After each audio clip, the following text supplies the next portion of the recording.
My name is Gene London, and I want to thank you for coming to see this exhibit. You know, when you go to the movies and you see everything that's happening, it's a lot to absorb. But when you see a set and walk through it, you know how the actors feel. You know the story the lighting tells you. Now you're going to know the story of the costumes that the stars wear. The costumes are people. They learn their lines. But the lighting enhances their performance, and the costumes are one of a kind, made to make the star look flawless. The screen is huge, so you can see everything on it. Every wrinkle shows, so they have zippers and hooks and eyes, and all of the things that you don't even know what they're called that I do, which make the costume look beautiful when the star's sitting down, and when she's getting up, and when she's walking and climbing stairs. She looks flawless, because that's the secret of Hollywood, to make the film flawless. So enjoy yourself when you see the exhibit, all of the costumes from my collection, and I have thousands. And I'll be telling you about them if you'd like me to. Here we go.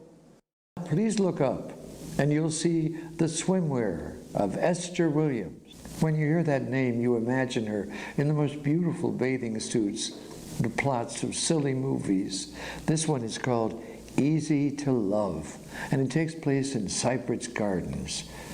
And there she is in one of her most unusual bathing outfits. She was pregnant. Can you believe it? Is the costume beautiful?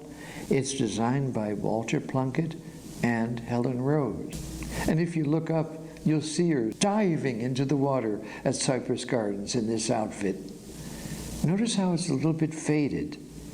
The water did it, but I don't mind. Look how she looks like the queen of the sea. There was only one Esther Williams in Hollywood. This is one of my favorite costumes, worn by one of my favorite stars, Jeanette MacDonald. The name of the movie is San Francisco. Wearing this dress, she sings, San Francisco, open your golden gate. Don't let no stranger wait outside your door. Oh, I can't sing it like Jeanette, but oh, do I remember this. And I bet many of you do too.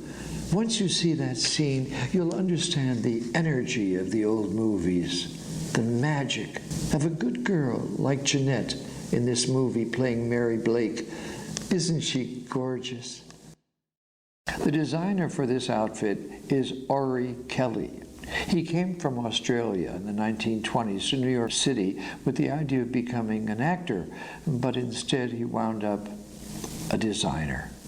A designer has to create the costumes worn by the star. When they put on the costume, it's one of a kind, made only for them. And when they wear it and see themselves in a mirror, they become the character.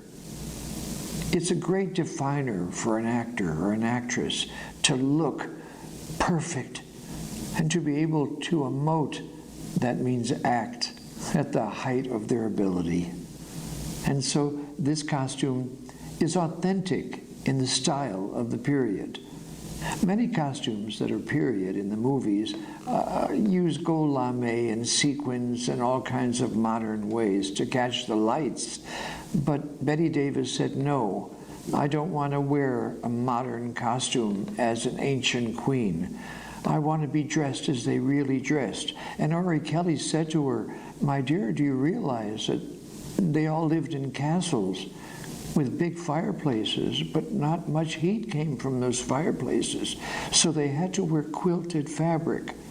Quilted fabric means it's backed with cotton so that it holds the warmth. She's wearing petticoats that are quilted.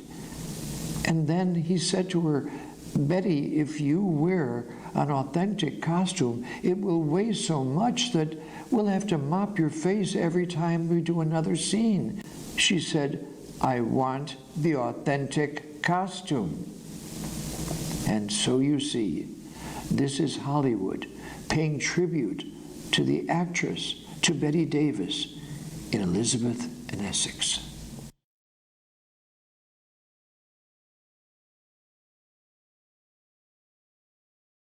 This costume was worn by James Cagney in Yankee Doodle Dandy. Yankee Doodle Dandy was a song, Yankee Doodle Dandy, which was very popular in America. And this is the story of George M. Cohan. He wrote songs in America. Songs that were like today's music, but it was way back when. They called it jazz. America had a special musical beat. And James Cagney was a tiny man, but huge in talent. And this is one of his suits. The suits were not bought at department stores. They were designed especially for the actor and for the part that he played. Oh, James Cagney. Those of us who remember him remember how talented he was.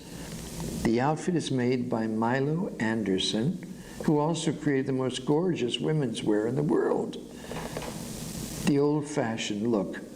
This is of the 1940s, but it's almost the same silhouette as today. Isn't it fun looking at an outfit worn by James Cagney in Yankee Doodle Dandy by Milo Anderson?